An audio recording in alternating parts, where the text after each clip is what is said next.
The pearl, nature's bounty. The beauty of pearls has fascinated us for millennia. There are 7 quality factors that the Gemological Institute of America uses to grade pearls, and today we're going to focus on one that many take for granted, a pearl's shape.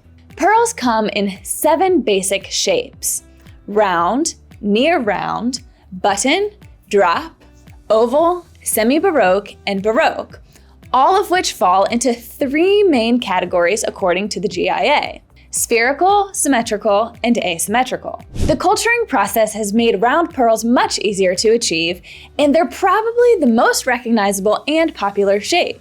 However, pearls can assume an almost infinite variety of forms, due largely to the shapes of the nuclei and their positions inside the mollusk.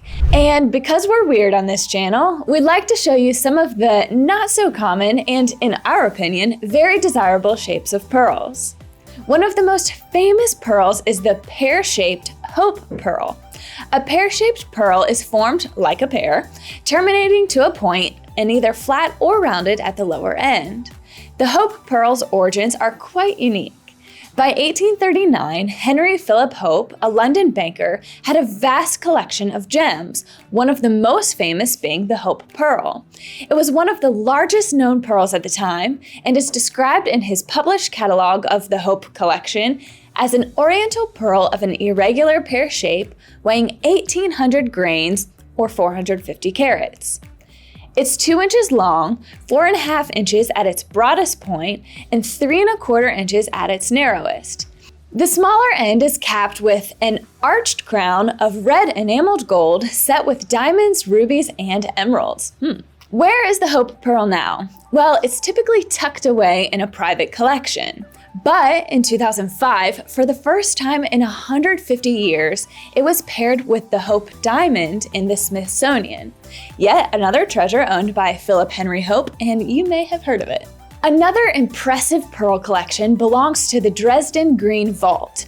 One of the highlights is a Mary chef whose body is made from a pear-shaped pearl and clothed in a green and black enameled suit featuring diamond, silver, gold, and iron. Another is a sea unicorn whose body is a very large Baroque pearl with a tail of gold-colored fish scales. It's surrounded by diamonds and rubies and depicts the ancient Greek myth of Perseus and Pegasus saving Andromeda from a sea monster. Speaking of monsters, have you ever heard of a monster pearl? A monster pearl is described as a very large, irregular, or globular pearly mass resembling an animal or adapted to form the head, trunk, or other part of an animal. One very fine example is housed in the British Museum. Described as a pendant, the sea dragon's tail and one side of the body are made from a large pearl mass. The other side is chased with a cartouche and enameled in blue, green, lavender, and ruby red. The wings are set with pearls, and Baroque pearls are also suspended from the pendant chain and underbelly. Another interesting form of pearl is the Keshi. Keshi pearls are named after a Japanese term for poppy because that's what they look like. They're highly irregular in shape and are a happy accident during the culturing process. Once the mollusk was nucleated, farmers found that there were other smaller, flatter, and vivid pearls forming. Keshis can come in freshwater, but the saltwater keshis are particularly desirable. They form when a mollusk is nucleated with a bead and returned to the water. The mollusk spits out or expels the bead, and in the process takes on some other kind of irritant, and a saltwater keshi is formed. They come in many different colors as well. Consider them like snowflakes, no two are ever alike. A lot of pearl shapes are named after things in nature, like animals, plants, and food. One example is winged pearls. They are elongated, resembling a wing or part of a wing. They have been found in the Mississippi Valley along with dogtooth pearls, which, as you can probably guess, look like dog teeth. Dogtooth pearls are often combined to make beautiful brooches that look like flowers. The chrysanthemum brooch is a great example. Our last pearl shape for today is the pearl cluster. A pearl cluster is made up of 2 or more Baroque pearls united in a single nacreous coating, showing, however, that they are still separate pearls. The most famous example is probably the Southern Cross.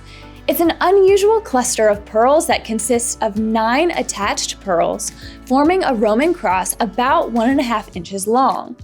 7 of the pearls form in the body, while the arms are formed by 1 pearl on each side. According to George Frederick Kunz, self-educated gemologist and mineralogist, the pearl was discovered on March 26, 1883 in Western Australia by a boy named Clark, who at the time was employed by a master pearler. Clark delivered the cross to his employer in 3 distinct pieces, but swears the cross was all in one piece when he found it. Apparently, when Clark turned it in, the right arm was absent. Ultimately, the new owner paid some 10 or 12 pounds for a replacement pearl, and then, with the aid of diamond cement and a skillful artist, this celebrated gem was transformed into a perfect cross. I wonder what ever happened to Clark. Tell us, what was your favorite pearl shape of the lot? Would you be tempted to snatch a pearl and swear it was there when you found it? Not me, dude. Let us know in the comments and head on over to gemstones.com to learn more about pearl shapes and all the other gemstones you love. And don't forget to like, subscribe, and ring the bell, and we'll see you again next time.